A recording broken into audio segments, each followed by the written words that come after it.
قال لا تخافا إنني معكما أسمع وأرى. അല്ല, ഇത് WhatsApp university അല്ല, ഇസ്ലാമാണ്. രാഹുൽ ഈശ്വർ ശ്രദ്ധിച്ചു കേൾക്കണം. രാഹുൽ ഈശ്വറിനെ സഹോദര എന്ന് എനിക്ക് വിളിക്കാൻ പറ്റും. ഒരു മുസ്ലിമിന് വിശ്വാസപരമായി അഖീദ അനുസരിച്ച് ഒരു ഹിന്ദു സഹോദരൻ എന്നോ ക്രിസ്ത്യൻ സഹോദരൻ എന്നോ സഹോദര രാഹുൽ ഈശ്വർ എന്നോ അഭിസംബോധന ചെയ്യാൻ മതപരമായി അനുവാദമില്ല.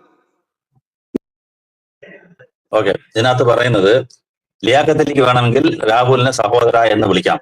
ഇസ്ലാമിൽ നമുക്ക് രാഹുലിനെ സഹോദര എന്ന് വിളിക്കാൻ പറ്റത്തില്ല. ഓക്കെ, ഇസ്ലാമിൽ പറ്റുമില്ലെന്ന് അവിടെ ഇരിക്കട്ടെ. ഞാൻ തിരിച്ചൊരു ചോദ്യം ചോദിക്കാം. ഇപ്പം ലിയാഖത്ത് അലി രാഹുലിനെ സഹോദര എന്ന് വിളിക്കുന്നു. ഓക്കെ, ലിയാഖത്ത് അലിക്ക് സ്വന്തം സഹോദരന്മാർ ഉണ്ട്, നമുക്കറിയാം. ക്ലബ് ഹൗസിലൊക്കെ വന്ന് പറഞ്ഞ ആൾക്കാരുണ്ട്, കുറെ പേരുണ്ട്, സഹോദരന്മാരുണ്ട്. അപ്പൊ അതും ലിയാഖത്തിലെ സഹോദരന്മാരാണ്. അപ്പൊ ലിയാഖത്ത് അലിയുടെ വാപ്പാടെ സ്വത്തില് ലിയാഖത്ത് അലിക്ക് പങ്കുണ്ട്, ലിയാഖത്ത് അലിയുടെ ആ സഹോദരന്മാർ, ഒറിജിനൽ സഹോദരന്മാർ, അവർക്കും പങ്കുണ്ട്.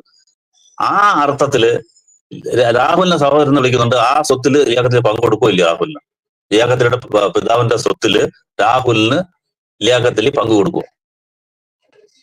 ലിയാഖത്തിൽ ഉത്തരം പറയണം, സഹോദരനായിട്ട് വിളിക്കാമല്ലോ. അപ്പൊ പറയാ ഞാൻ ആ അർത്ഥത്തിലല്ല സഹോദരൻ എന്ന് പറഞ്ഞത്, അത് വേറെ സഹോദരൻ, ഇത് വേറെ സഹോദരൻ. അത് തന്നെ ഇസ്ലാമിലുള്ളത്. ഇസ്ലാമിലും സഹോദരൻ എന്ന് വിളിക്കാം ജനറലായിട്ട്, ആസ് എ ഹ്യൂമാനിറ്റിയിലെ സഹോദരൻ എന്നുള്ളതിന് ഇസ്ലാം ക്ലിയർ ആയിട്ട് വേറെ ഒരു മതത്തിലും പറയാൻ പറ്റത്തില്ല. ഖുർആന്റെ ആയത്ത് ഏതാണത്? സഹോദരന്മാരാണെന്നുള്ളതിന് ആയത്ത് ഗുജറാത്ത് 13 49:13 ജനങ്ങളെ അല്ല മനുഷ്യരെ നിങ്ങളെ ഒരാണിൽ നിന്നും ഒരു പെണ്ണിൽ നിന്ന് ഞാൻ ജനിപ്പിച്ചു. തീർന്നു. ഒരു പിതാവിന്റെയും മാതാവിന്റെയും മക്കൾ സഹോദരന്മാരാണ്. ആ അർത്ഥത്തിൽ നമുക്ക് സഹോദരൻ എന്ന് വിളിക്കാം. ആ അർത്ഥത്തിൽ വിളിക്കാം. എങ്ങനെയാണോ ആ ബ്ലഡ് റിലേഷൻ സ്വത്തിനുള്ള സഹോദരനും അല്ലാത്ത സഹോദരനും വ്യത്യാസപ്പെടുത്തുന്ന കണക്ക് ഹ്യൂമാനിറ്ററിയൻ ഉള്ള സഹോദരൻ നമ്മൾ സഹോദരൻ തന്നെയാണ്. അവർ ആര് നോൺ മുസ്ലിം ആണെങ്കിലും ഇനി വിളിക്കാൻ പറ്റത്തില്ല എന്നല്ല പറഞ്ഞ, ക്രിസ്ത്യൻ സഹോദര എന്ന് വിളിക്കാൻ പറ്റത്തില്ല. വിളിക്കാൻ പറ്റും. ഖുർആൻ തന്നെ വിളിച്ചിട്ടുണ്ട്. അതിന് തെളിവ് ഷമീർ തരും. ഖുർആൻ തന്നെ വിളിച്ചിട്ടുണ്ട്, നിങ്ങളുടെ സഹോദരൻ എന്ന് വിളിച്ചിട്ടുണ്ട് നോൺ മുസ്ലിംസിനെ. അപ്പം അല്ലാത്തൊരു സഹോദരൻ എന്താണെന്ന് വെച്ചാല് ദീനിൽ സഹോദരൻ, ബ്രദർഹുഡ് ഇൻ ബിലീഫ്, വിശ്വാസത്തിൽ സഹോദരന്മാരായത്. ഒരേപോലെയുള്ള കാര്യം കാണിക്കാനാണ് സഹോദരൻ എന്ന് പറയുന്നത്. വിശ്വാസത്തിലുള്ള സഹോദരൻ എന്ന് പറഞ്ഞാൽ ഒരേ വിശ്വാസത്തിലുള്ളവർ. അപ്പൊ അങ്ങനെയുള്ള ആ സഹോദരൻ ലിയാഖത്തിൽ എനിക്ക് അങ്ങനെ വിളിക്കാൻ പറ്റും. ലിയാഖത്തിൽ പോയി എന്റെ വിശ്വാസത്തിലുള്ള സഹോദരനാണ് ലിയാഖത്തിൽ, ഞാൻ പറഞ്ഞ ആളെ എന്നോട് വഴക്കം വരത്തില്ല. ഞാൻ എക്സ് മുസ്ലിം മാറിപ്പോയ ആളെ നീ എങ്ങനെ എന്നെ വിശ്വാസത്തിൽ സഹോദരനാന്ന് എങ്ങനെ വിളിക്കുന്നത്? അയാൾക്ക് ദേഷ്യം വരും. ഒരു ഹിന്ദു സഹോദരനെ പോയിട്ട് എന്റെ വിശ്വാസത്തിലുള്ള സഹോദരൻ അയാൾക്ക് ദേഷ്യം വരത്തില്ല. ഞാൻ ഹിന്ദു അല്ലെങ്കിൽ ഞാൻ ക്രിസ്ത്യനോ ആണ്. അപ്പൊ ആ അർത്ഥത്തിലല്ല. സഹോദരൻ എന്നുള്ള വാക്ക് എന്ത് അർത്ഥത്തിലാണ് ഉപയോഗിക്കുന്നത് എന്നുള്ളതനുസരിച്ച് മാറും. അപ്പൊ നമ്മൾ ഒരാളെ സഹോദരൻ ഒരു ഹിന്ദു ആളിനെ ക്രിസ്ത്യാനിയുടെ സഹോദരൻ നമ്മൾ വിചാരിക്കുന്നത് നമ്മുടെ ബ്ലഡ് ലീനിയേജിലുള്ള സഹോദരനാണ്. ആദം ഹവ്വയുടെ മക്കൾ എന്ന രീതിയിൽ ആ സഹോദരനാണ് ക്ലിയർ ആയിട്ട് വിളിക്കാമെന്ന് ഖുർആൻ പറയുന്നത് 49:13. അതേസമയം വിശ്വാസത്തിലുള്ള സഹോദരൻ എന്നുള്ളതിന് 3 വാക്യങ്ങളുണ്ട്. 9:11, 49:10, 33:5. ഇത് അതും സഹോദരൻ തന്നെയാണ്. ഇനി ബ്ലഡ് റിലേഷൻഷിപ്പ് സഹോദരൻ, സ്വത്തിന് അനന്തരാശി സ്വത്തിനുള്ള സഹോദരന്മാരെന്ന് പറയും, അത് മറ്റൊരു സഹോദരനാണ്. അപ്പൊ എന്റെ സ്വത്തിന് പങ്ക് ചോദിച്ചു വരുന്ന ആൾക്കാരെല്ലാം എന്റെ സഹോദരന്മാരാണ്. അതിനകത്ത് വിശ്വാസത്തിലുള്ള ആളും സഹോദരനല്ല. ഇപ്പൊ ഷമീർ എന്റെ പിതാവിന്റെ സ്വത്തിൽ ഷമീറിന് കൊടുക്കാൻ പറ്റുമോ? സഹോദരനാണ്. എങ്ങനെ സഹോദരൻ? വിശ്വാസത്തിൽ സഹോദരനാണ്. പക്ഷെ സ്വത്തിൽ സഹോദരനാവെന്ന് വെച്ചാൽ ആവത്തില്ല, അത് വേറെ സഹോദരനാണ്. ഇങ്ങനെ ഒരുപാട് സഹോദരൻ ഇസ്ലാം ഖുർആനിൽ തന്നെ പല ഇതിൽ പറയുന്നുണ്ട്. ഹാറൂൺ മൂസ സഹോദരൻ എന്ന് പറഞ്ഞ് കുറെ വചനങ്ങൾ പറയുന്നുണ്ട്. അത് ബ്ലഡ് റിലേഷൻ ആണ്. ലീനിയേജിൽ പറയുന്നുണ്ട്, യാ മുക്ത ഹാറൂണിന്റെ സഹോദരി എന്ന് മറിയം ബിയെ വിളിച്ചു. സ്വന്തം സഹോദരിയല്ല, ആ ലീനിയേജിൽ വന്നതെന്ന് പറയാനായിട്ടുള്ള അതും സഹോദരൻ തന്നെയാണ്. അദ്ദേഹം വിശ്വാസത്തിൽ സഹോദരൻ പറഞ്ഞിട്ടുണ്ട്. അതല്ലാതെ അവിശ്വാസികളെ സഹോദരൻ എന്ന് പറഞ്ഞ ഒരുപാട് ഇതുണ്ട്. അത് നമ്പർ പറയാം, അത് ഷമീർ എക്സ്പ്ലെയിൻ ചെയ്യും. 7:65, 7:73, 7:85, 26:40, 142 ഇങ്ങനെ ഒരുപാടടുത്ത് ഒരു നബി, ഹൂദ് നബി സമൂദ് ആ ഗോത്രത്തിലേക്ക് ചെല്ലുമ്പോഴത്തേക്ക് നിങ്ങളുടെ സഹോദരനായ അവർ അവിശ്വാസികളെ കാണിച്ചിട്ട് അവരോട് അള്ളാഹു പറയണം, അള്ളാഹു വിളിച്ച സഹോദരൻ, നിങ്ങളുടെ സഹോദരൻ ആദ് അല്ലെങ്കിൽ ഹൂദ് നബി നിങ്ങളിലേക്ക് വന്നില്ലേ എന്ന് ചോദിക്കുന്ന സഹോദരൻ എന്നുണ്ട്. അതുകൊണ്ട് എന്തോ ഇസ്ലാമിലെ സാഹോദര്യം മുസ്ലിങ്ങൾക്കുള്ളിൽ മാത്രമാണ് എന്ന് കാണിക്കുന്ന രീതിയിൽ ലിയാഖത്തിലെ ഒരു ഫാൾസ് ഡയലാമ, എന്ത് ഡയലാമെന്ന് എനിക്കറിയത്തില്ല, അത് അജ്മൽ പറഞ്ഞു. അപ്പൊ ഒരു കള്ളം, എന്റെ ഭാഷയിൽ ഒരു കള്ളം, ഒരു കള്ളം ആൾക്കാരെ തെറ്റിദ്ധരിപ്പിക്കല് മനുഷ്യരുടെ മനസ്സിൽ, രാഹുലിന്റെ മനസ്സിൽ ഇട്ട് കൊടുത്ത്. രാഹുൽ ആ സമയത്ത് ചിലപ്പം ഇത് പുള്ളിക്ക് അത് കറക്റ്റ് അറിയത്തില്ല. അത് അപ്പൊ ഇതൊക്കെ കേട്ടാൽ നമുക്ക് അയച്ചു കൊടുക്കണം, വേണമെങ്കിൽ അയച്ചു കേട്ടിട്ട് ഇതിന് മറുപടി പറയട്ടല്ലേ, ഇത് തന്നെ രാഹുലിന്റെ ഇതിനകത്ത് ഇരുന്ന് കേട്ടിട്ട് രാഹുൽ മറുപടി പറഞ്ഞില്ല എന്നല്ല പറയുന്നത്. അപ്പം ആ അർത്ഥത്തില് ഖുർആൻ വിളിച്ചിട്ടുണ്ട്. നോൺ മുസ്ലിംസിനെയും വിളിക്കാം, അതിന്റെ അർത്ഥം വേറെ. ബ്ലഡ് റിലേഷൻ വിളിക്കുമ്പോൾ അതിന്റെ അർത്ഥം വേറെ. അതുപോലെ വിശ്വാസത്തിൽ പറയുമ്പോൾ അത് അർത്ഥം വേറെ. അതുകൊണ്ട് ഇതാണ് ഇസ്ലാമോഫോബിയ എന്ന് പറയുന്നത്. തെറ്റിദ്ധരിപ്പിക്കുക, ഇസ്ലാമിനെ കുറിച്ച് വെറുപ്പ് ഉൽപ്പാദിപ്പിക്കുക. രാഹുൽ ഈശ്വർ ലിയാഖത്തിലെ ഇസ്ലാമോഫോബ് എന്ന് വിളിച്ചാൽ യാതൊരു തെറ്റുമില്ല. അപ്പൊ ആരിഫിന്റെ ലെവലിൽ ചെയ്യുന്നത് അത് വേറൊരു ഇസ്ലാമോഫോബി ആണെങ്കിൽ, ലിയാഖത്തിൽ ചെയ്യുന്നത് വേറെ ടൈപ്പ് ഇസ്ലാമോഫോബാണ്. ഇസ്ലാമിനെ കുറിച്ച് തെറ്റിദ്ധരിപ്പിച്ച് അതിനെ വെറുപ്പ് ഉൽപ്പാദിപ്പിക്കുക. ഇസ്ലാം തെറ്റാണ്, മോശമാണ് എന്ന് പറയുന്നത് ഇസ്ലാമോഫോബാണ്. അപ്പൊ നമ്മൾ ഓരോ ലൈനിനും ഉത്തരം പറയുന്നുണ്ട്. നിങ്ങൾ ലിയാഖത്തിൽ തെറ്റാണ്. ഈ ക്ലിപ്പിംഗിൽ കാണിച്ച ഒന്നിന് പോലും ലിയാഖത്തിയുടെ വാദം ശരിയല്ല, സഹോദരൻ എന്നുള്ള അർത്ഥം അതല്ല. ലിയാഖത്തിൽ പോലും രാഹുലിനെ ഫോർമാലിറ്റിക്കാണ് സഹോദരൻ വിളിക്കുന്നത്. സ്വത്ത് കൊടുക്കുക കൊടുക്കത്തില്ലെന്നേ പറയത്തുള്ളൂ. അപ്പൊ ആ സഹോദരൻ വേറെ, ഈ സഹോദരൻ വേറെ. അതുപോലെ വിശ്വാസമുള്ള സഹോദരൻ വേറെ, സ്വത്തിനുള്ള സഹോദരൻ വേറെ, നമ്മൾ ഹ്യൂമാനിറ്റിയിലുള്ള സഹോദരൻ വേറെ. ഇത് പല അർത്ഥത്തിലും ഖുർആനും യൂസ് ചെയ്തിട്ടുണ്ട്. ഓക്കെ, ബാക്കി ഹൂദിന്റെ ആദ്യ സമുദായത്തിന്റെ ഒന്നുകൊണ്ട് എക്സ്പ്ലെയിൻ ചെയ്ത്. അതേപോലെ തന്നെ സൂറത്ത് ആറാഫില് 65-ാമത്തെ ആയത്തിലും 73-ാമത്തെ ആയത്തിലും ഈ ആദ് സമൂഹത്തിനെ കുറിച്ചിട്ട് പറയുന്നുണ്ട്. ആദ് സമൂഹത്തിലേക്ക് അവരുടെ സഹോദരനായ ഹൂദിനെയും നാം അയച്ചു. അതായത് അവിടെ അവിശ്വാസികളാണ്, പക്ഷെ അവരുടെ സഹോദരനായ ഹൂദിനെയും നാം അയച്ചു. അവർ മൊത്തത്തിൽ എല്ലാവർക്കും സഹോദരൻ എന്നുള്ള രീതിയിൽ തന്നെയാണ് അവിടെ പറഞ്ഞത്. അല്ലാതെ ഏതൊരു കുടുംബത്തിൽ നിന്നുള്ള അത് ഹൂദ് നബീന്റെ കുടുംബത്തെ മാത്രമല്ല, മൊത്തത്തിൽ എല്ലാവരുടെയും സഹോദരനായ ഹൂദിനെ നാം അയച്ചു. അതേപോലെ തന്നെ അതിന്റെ അടുത്ത് സമൂദ് ഗോത്രത്തിലേക്ക് അവരുടെ സഹോദരനായ സ്വാലിഹിനെയും നാം അയച്ചു എന്ന് സൂറത്ത് ആറാഫിൽ തന്നെ 73-ാമത്തെ വചനത്തിൽ കാണാം. അപ്പൊ ഇവിടെ മാനുഷിക സഹോദര്യം എന്നുള്ളത് ഇസ്ലാം ഏറ്റവും കൂടുതൽ എടുത്തു കാണിച്ചിട്ടുള്ള സൂറത്ത് നിസായിലെ ആദ്യത്തെ വചനത്തിൽ തന്നെ നമുക്ക് നോക്കിയാൽ കാണാൻ കഴിയും. അവിടെ എന്താ പറയുന്നത്, ഒരേ ആത്മാവിൽ നിന്നും ഒരുപാട് സ്ത്രീകളെയും പുരുഷന്മാരെയും വ്യാപിപ്പിക്കുകയും ഒക്കെ ചെയ്യുന്ന അള്ളാഹുവിനെ പറ്റിയിട്ട് അവിടെ കൃത്യമായിട്ട് ഒരു വിശദീകരണം നമുക്ക് സൂറത്ത് നിസായിൽ 1-ാമത്തെ വചനത്തിൽ കാണാൻ കഴിയും. അപ്പൊ ഈ പറഞ്ഞ പോലെ തന്നെ ഇനി നമുക്ക് പ്രവാചകൻ ഒരു ജൂത സ്ത്രീയുടെ അടുത്ത് പോയിട്ട് ഭക്ഷണം കഴിച്ചതായിട്ട് കാണാൻ കഴിയും.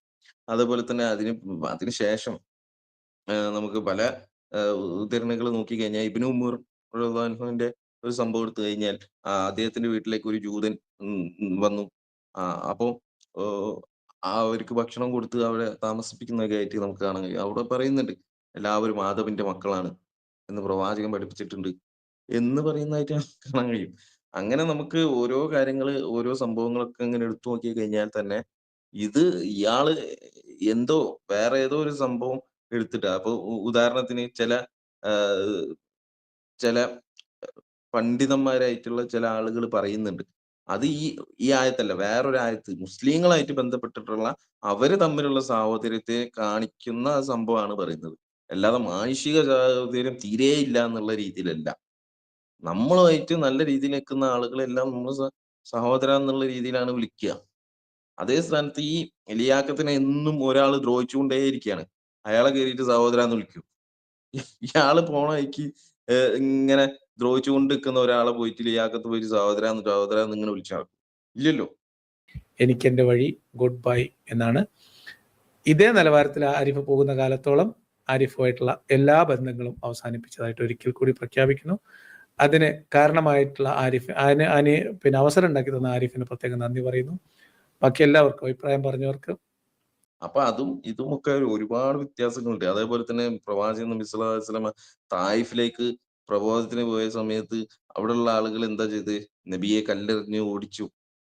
ഒരുപാട് വേദനകൾ സഹിച്ചിട്ടുണ്ട് പ്രവാചകൻ. എന്നിട്ടും അവർക്കെതിരെ ഒന്നും ചെയ്യാതെ പ്രവാചകൻ എന്ത് ചെയ്തു, അവർക്ക് വേണ്ടി പ്രാർത്ഥിക്കുകയാണ് ചെയ്തിട്ടുള്ളത്.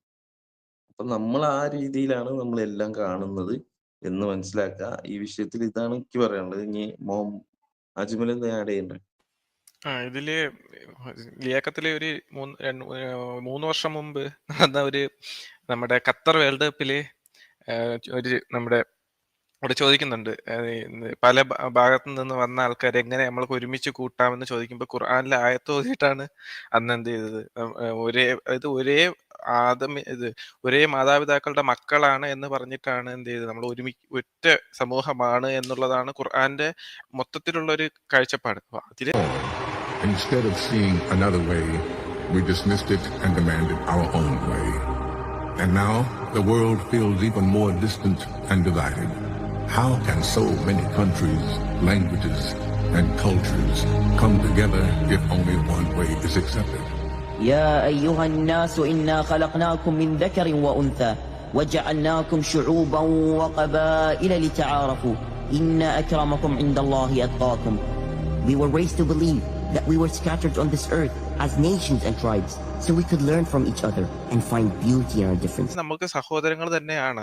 അത് എല്ലാ മനുഷ്യരും നമ്മുടെ സഹോദരങ്ങളാണ്. അതുപോലെ തന്നെ മനുഷ്യരെ അള്ളാഹു പ്രത്യേകം ആദരിച്ചു എന്ന് പറഞ്ഞു. അപ്പൊ ആ പ്രത്യേകം ആദരിച്ച മനുഷ്യരെ എന്താണ് നമ്മളും ആദരിക്കണം. അള്ളാഹു ആദരിച്ച മനുഷ്യരെ നമ്മളും എന്ത് ചെയ്യുക അതിനനുസരിച്ച് ആദരിക്കണം എന്നുള്ളതാണ്.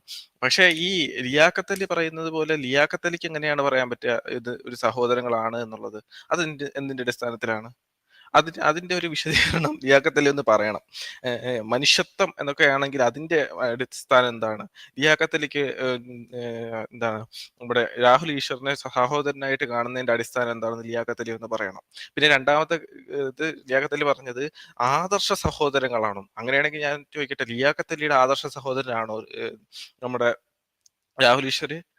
അപ്പൊ ലിയാഖത്ത് അലി യഥാർത്ഥ രാഹുൽ ഈശ്വറിനെ വളരെ മോശപ്പെടുത്ത ഒരാളാക്കുകയാണ് ചെയ്യുന്നത്. കാരണം വെച്ച് കഴിഞ്ഞാൽ രണ്ട് ആദർശം നിൽക്കുന്ന ഒരാളെ നീ എന്റെ ആദർശമാണെന്ന് പറഞ്ഞ് അദ്ദേഹത്തിന് ഇല്ലാത്തൊരു വാദത്തെ കൊണ്ടുവന്ന് നീയും എന്റെ കൂടെ കൂടണമെന്ന് പറഞ്ഞ് അദ്ദേഹത്തിന് യഥാർത്ഥത്തിൽ നിരീശ്വരവാദത്തോട് എന്താണ് അത് ശരിയല്ല എന്നുള്ളത് അദ്ദേഹം തെറ്റായിട്ട് കാണുന്ന ഒരു വിശ്വാസത്തെ എന്താണ് ലിയാഖത്ത് അലി ചേർക്കാൻ നോക്കുകയാണ്. അപ്പൊ ഒരാളെ അതിലേക്ക് അവഹേളിക്കുക എന്ന് പറഞ്ഞു കഴിഞ്ഞാൽ വേറൊന്നും ചെയ്യാനായിട്ട് ലിയാഖത്ത് അലി രാഹുൽ ഈശ്വറിനെ യഥാർത്ഥത്തിൽ അവഹേളിക്കുകയാണ് ചെയ്യുന്നത്, നീ എന്റെ സഹോദരനാണെന്ന് പറയുന്നത് കൊണ്ട്.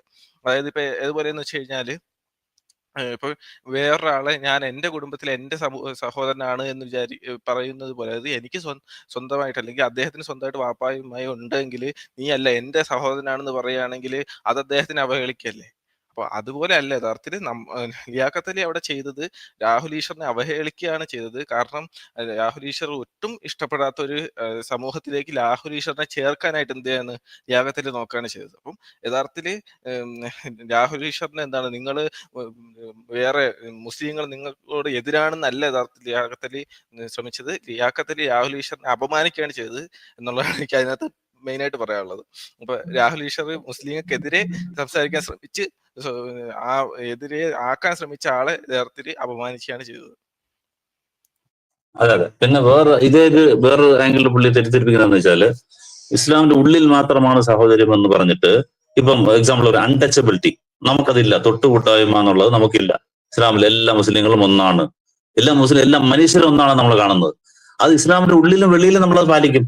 ഇപ്പം വെളിയിൽ ഒരു ആരെങ്കിലും കൂടായ്മ പാലിക്കുന്നുണ്ടെങ്കിൽ നമുക്കതില്ല. ഇസ്ലാമിന്റെ വെളിയിൽ മുസ്ലിം അല്ലെങ്കിൽ നമ്മൾ അവനെ പോയി തൊടും. ആരെയാണോ തൊട്ടുകൂടാന്ന് ചില ആൾക്കാർ പറയുന്നത്, നമ്മളിപ്പോ അയാളെ തൊടു തന്നെ ചെയ്യും. അപ്പൊ അതും തെറ്റല്ലേ? ഇസ്ലാമിന്റെ ഉള്ളിൽ മാത്രമാണ് സഹോദരൻ തന്നെ തെറ്റാണത്. വെളിയിൽ നമ്മൾ സമത്വം പാലിക്കും. അതുപോലെ എല്ലാവരും ഈക്വൽ ആണ്. ഒരാൾക്ക് വേണ്ടി എഴുന്നേറ്റ് നിൽക്കാൻ പാടില്ല. അത് മുസ്ലിമിലെ നമ്മൾ പാലിക്കും, മുസ്ലിം അല്ലാതിനെയും പാലിക്കും. അവനൊരു മനുഷ്യനാണ്.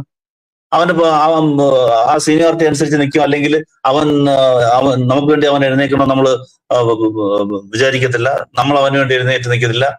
ഒരു ക്യൂവിൽ നിൽക്കാൻ അവനാണെങ്കിൽ ഫസ്റ്റ് നമ്മൾ തന്നെയായിരിക്കും. അതല്ലാതെ വേറെ ജാതിയാണോ നീ എന്റെ പുറകിൽ നിൽക്കുമെന്ന് പറയത്തില്ല. അപ്പൊ അതും തെറ്റാണ്. ഇസ്ലാമിന്റെ ഉള്ളിൽ മാത്രമാണ് സമത്വം ഉള്ളത്, ആ സാഹോദര്യം ഉള്ളത് എന്നുള്ളത് തെറ്റാണത്. വെളിയിലും നമ്മൾ ചെയ്യുന്നുണ്ടത്. പക്ക കള്ളമാണ് പറയുന്നത്. ഇനി പ്രവാചകന്റെ കാര്യം എടുത്തു കഴിഞ്ഞാൽ ഒരു യഹൂദ ബാലൻ സെർവന്റ് ആയിട്ടുണ്ടായിരുന്നു, ഹെൽപ്പറായിട്ട് വീട്ടില്. അപ്പൊ അതെങ്ങനെ വെച്ചു? മറ്റൊരു മതസ്ഥർ അതും എതിര് ചെയ്യുന്നത് യഹൂദന്മാര് എപ്പോ നോക്കിയാലും എതിര് ചെയ്യുന്ന ആൾക്കാരായിരുന്നു. അങ്ങനെയുള്ള ആ കുടുംബത്തിൽ നിന്ന് ഒരു യഹൂദ ബാലനെ സഹായി അനസ് ഒരു സഹായിയും ആ യഹൂദ ബാലന് ഒരു രണ്ട് സഹായി ഉണ്ടായിരുന്നു. അത് ഒരെണ്ണം യഹൂദ ബാലനാണ്. യഹൂദരുടെ വീട്ടിൽ പോയി ഇത് ചെയ്തിട്ടില്ലേ, ആഹാരം കഴിച്ചിട്ടില്ലേ? അതുപോലെ തൊട്ടടുത്തുള്ള ജൂതൻ അവന് കൊടുത്തോ എന്ന് പ്രവാചകൻ ചോദിച്ചിട്ടില്ലേ? ആഹാരം കൊടുത്തിട്ടാണോ നീ കഴിക്കുന്നതെന്ന് ചോദിച്ചിട്ടില്ലേ? സാഹോദര്യം വെളിയിലും ഉണ്ട്. ഇവര് വെറുതെ തെറ്റിദ്ധരിപ്പിക്കുകയാണ്. പക്ക ഇസ്ലാമോഫോബിക്കാണ്. ലിയാഖത്ത് എന്ന് പറയുന്നത്. ഇഷ്ടം പോലെ പറയാം. സഹോദരി മാത്രം എടുത്താൽ തന്നെ ഒരുപാട് സംഭവങ്ങൾ പ്രവാചകന്റെ വരുന്നെടുത്ത് കാണിക്കാൻ പറ്റും. ഓക്കെ, സൂറത്ത് നിസായില് 105 മുതൽ 115 വരെ ഉള്ള വചനങ്ങൾ എടുത്തു നോക്കിക്കഴിഞ്ഞാൽ ഒരു യഹൂദ വിശ്വാസിയായിട്ടുള്ള ഒരാളെ രക്ഷിക്കാൻ വേണ്ടിയിട്ട് അള്ളാഹു 10 ആയത്താണ്, 1 2 ഒന്നല്ല, 10 ആയത്താണ് ഇറക്കിയിട്ടുള്ളത്. അതുകൂടി മനസ്സിലാക്കിയാൽ നന്നാവും വിചാരിക്കുക എല്ലാവർക്കും ഓരോരുത്തർക്ക്.